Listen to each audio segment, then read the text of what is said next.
WhatsApp guys, आज हम देखने वाले हैं Pakistan shocked. Bill Gates Bharat उतरते ही बोले वन चाय प्लीज।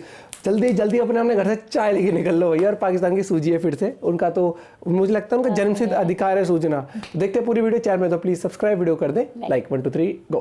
वन चाय प्लीज। एक तो ये लोग हैं कभी इंडियन कल्चर का पीछा ही नहीं छोड़ते।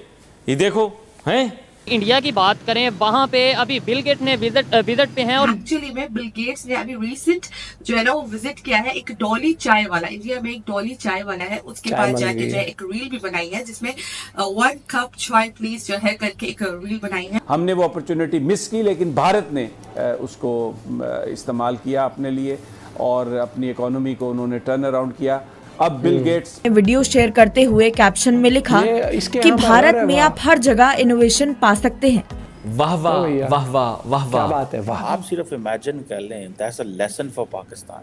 वही हुआ जिसका डर था। बानी तहरीक इंसाफ की जानिब से पाकिस्तानी मईशत को नाकाबिले तलाफी नुकसान पहुंचाने की धमकी, महज धमकी नहीं रही। जो खत IMF के पाकिस्तान की जानिब से, पाकिस्तान तहरीक इंसाफ की जानिब से IMF को लिखा गया है, क्या ये आने वाले पर कोई असर डाल सकता है? पाकिस्तान और IMF की डीलिंग में कुछ रुकावटें खड़ी हो सकती हैं इसके नतीजे में?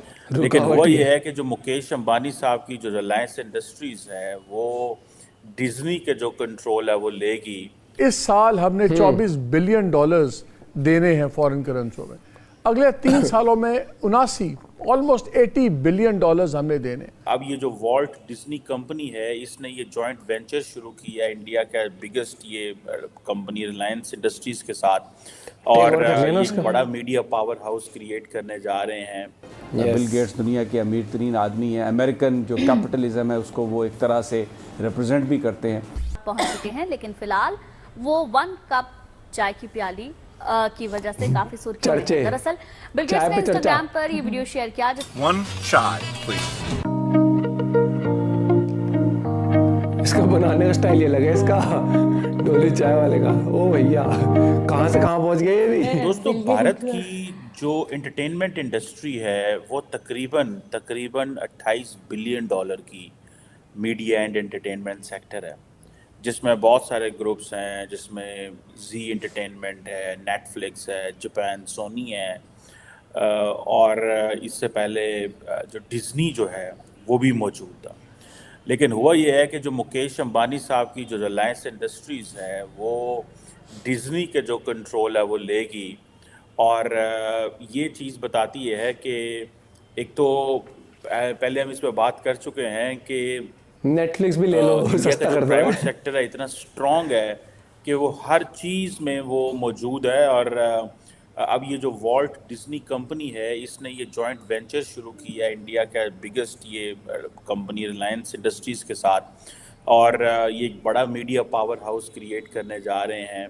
और मुकेश अंबानी जो हैं, जो is known as the richest person in India, or he is going to be the senior partner in this deal with the Disney। और ये जो चीज़ बताती है कि जो डिज्नी और रिलायंस है, इनका जो मार्केट शेयर है वो तकरीबन 40 to 45% है एडवर्टाइजिंग में और बहुत सारी चीज़ों के। जैसे खुद लेकिन IPL ये जो जो डील है इसके ऊपर बहुत सारी बातें भी हो रही हैं, और ये भी हो रहा है कि जो वेस्टर्न वर्ल्ड है वो भी इस पर कमेंट कर रही है कि शायद इंडिया के अंदर जो कंपनीज आती हैं वो उस तरह बिजनेस नहीं कर पाती जिस तरह लोकल्स बिजनेस को समझते हैं। अब ये आ रहा है कि रिलायंस के जो ओनर हैं, उनकी जो वाइफ हैं नीता, वो जो इसके बोर्ड को चेयर करेंगी, और जो डिज्नी के एग्जेक्टिव हुआ करते थे उदय शंकर, वो वाइस चेयर होंगे इसमें। इसमें अगर देखा जाए, आप सिर्फ रिलायंस को ही देखें तो रिलायंस जो है एक लार्जेस्ट प्राइवेट सेक्टर कंपनी है। भाई इंडिया में दबदबा है इंडस्ट्रियल, गैस, रिटेल, टेक्सटाइल, हर फील्ड में बड़ा इनका बिजनेस है इस सेक्टर में, फैला हुआ कारोबार है। ये 1950 में ये काफी फैला हुआ बिजनेस है। फिर ये टेक्सटाइल में 60s में चली गई, फिर ये पेट्रोकेमिकल और इस तरह। लेकिन अभी अंबानी जो है वो कहा जाता है कि जो अंबानी साहब के जो वालिद थे 2002 में वो फौत हो गए, और उसके बाद मुकेश जो उनके बड़ा बेटा हैं अनिल, उनका फिर आपस में जारी बात है इश्यूज़ होते रहते हैं। और 2005 में ये डिवाइड हो गए। पेट्रोकेमिकल और जो से वो कहते हैं ना, मुकेश अंबानी ने जो है पेट्रोकेमिकल टेक्सटाइल ले लिया, और जो अनिल थे उन्होंने फाइनेंशियल एंड टेलीकम्युनिकेशन सेगमेंट जो है वो ले लिया। अब क्वेश्चन ये है कि ये तो आपको पता है इस वक्त छाए हुए हैं। मुकेश एंड जो फैमिली है, इनका जो घर है मुंबई के अंदर, that is known as Antilia, if I am not wrong. अलग ही लोग और वो मैंने है, बहुत look पहले एक wise। आर्टिकल पढ़ा था कि उसके हवाले से, और कि उसकी आई थिंक 27 के करीब फ्लोर्स हैं अंदर। वेदर बहुत आलीशान है वो तो। क्या क्या अभी राम मंदिर के उद्घाटन पर कैसा बनाया था। लेकिन द क्वेश्चन इज कि this is at the end of the day the idea of India is like this, that people come and they make billions out of this. ठीक है जी। अब खैर एनी हाउ इस के अंदर ये हो रहा है कि मुकेश अंबानी जो है वो तकरीबन 1.4 बिलियन डॉलर जो है वो इसके अंदर इंजेक्ट कर रहे हैं, और ये आप समझ लें कि ये एक बड़ी डील है। लेकिन जैसे मैंने बताया, मैं भी आई वाज लुकिंग कि ये हो क्या रहा है। तो जो इंटरनेशनल मीडिया है वो ये समझता है कि जो डिज्नी ग्रुप है वो उस तरह नहीं परफॉर्म कर सका जिस तरह वो करना चाहिए था, जितनी बड़ी मीडिया मार्केट है। और जियो ने कैसे आदत लगा दी फ्री कर करके। और ये वो this is what the western media is saying. और डिज्नी अपने जितने भी इंडियन ऑपरेशंस हैं वो मर्ज करेगा रिलायंस के साथ। अब रिलायंस को सारी बात है, एक्सपीरियंस है, और they will make their way. अपने हिसाब से जैसे मैं बात कर रहा था कि ये तकरीबन 28 बिलियन डॉलर की मीडिया एंटरटेनमेंट सेक्टर है। आप सिर्फ इमेजिन कर लें, that's a lesson for Pakistan, कि उन्होंने एंटरटेनमेंट को कितनी बड़ी चीज़ बना के रख दिया आपके सामने। हमने एंटरटेनमेंट क्या करनी है, हमारे तो वो एक खातून है, उस देखें जहालत का तो कोई तोड़ नहीं है ना। एक खातून है, वो दुबई गई, उसने एक ड्रेस ख़रीदा, उस ड्रेस के ऊपर अरबी के में कुछ हरूफ लिखे गए, एक ही हरफ था, हलवा उसका लिखा हुआ था।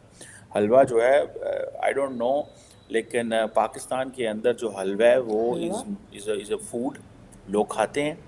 इंडिया में भी है, पाकिस्तान में कुछ नहीं हो सकता भैया। सच सीधी सी बात, नो बकवास, क्लियर है, यही बोलना चाहूंगा। और सबसे पहले लिख देना गाइस जय श्री राम। और मुझे तो ये लग रहा इंडिया है के कितना फेमस हो गया। हाँ, वो ऐसे चाय बनाता था ना, याद है? उसके ऊपर रोस्ट वीडियोस भी कितनी आई है, ऐसे चाय बनाता जीप चाटते हुए। मैं तो ये सोच रही इनके सामने ही ना कर दे। इसीलिए कहते हैं काम कोई छोटा बड़ा नहीं होता, चाहे आप क्रिंज कर रहे हो, कुछ कर रहे हो। आज देख लो टिकटॉकर जो जिनको हम क्रिंज कहते थे, भाई साहब अंधा पैसा है, गाड़ियों में घूम रहे, रेंजर और इन सब में। तू निकल जा, तू कैमरे के बाहर निकल जा भाई। मेरे को देखो, इंडिया के चर्चे हर जगह हो रहे हैं, और इसीलिए हो रहे हैं क्योंकि इंडिया काम कर रहा है, और हर एक इंसान विजिट करना चाहता है अब इंडिया में, क्योंकि उसको ये पता है कि जो कल्चर है इंडिया का ना बहुत डाइवर्सिफाइड है। आप हर स्टेट से आगे बढ़ते जाओगे, खाना बदलेगा आपका रहन सहन बदलेगा, आपका तौर तरीका रीति रिवाज बदलेंगी। प्लस टूरिस्ट डेस्टिनेशन भी बहुत हो रही है, और अब जिस तरीके से हम रिगरस तरीके से जैसे कश्मीर को डेवलप कर रहे हैं, लक्षद्वीप को डेवलप कर रहे हैं, तो इससे और टूरिज्म पे बहुत फर्क पड़ेगा। और जहाँ मालदीव में वैकेशन मनाने जाते हैं, वहाँ लक्षद्वीप में मनाएंगे। और जैसे कि स्विट्जरलैंड घूमने जाते हैं, तो बजट अगर हल्का हो थोड़ा सा, स्विट्जरलैंड ना जाना हो तो भैया कश्मीर, क्योंकि बहुत सुंदर है। बस अब अगर उसको इंटरनेशनल तरीके से उसको डेवलप कर दिया जाए ना, तो जैसे टूरिस्ट स्पॉट्स को डेवलप कर दिया जाए, इंफ्रास्ट्रक्चर हो जाए, अकोमोडेशन हो जाए लोगों के लिए, जिनको कुछ लोगों को तो ऐसा चाहिए होता है भाई साहब बिल्कुल ही ऐसा स्विमिंग पूल है, गर्म स्विमिंग पूल अंदर ही है, बर्फ़ गिर रही है, अलग माहौल, मतलब जिस तरीके से लोग सोचते हैं, तो मज़ा आ जाएगा आने वाले टाइम में। और आपको कैसे लगी वीडियो ज़रूर बताना। मिलते हैं वीडियो के साथ, बाय, टेक केयर।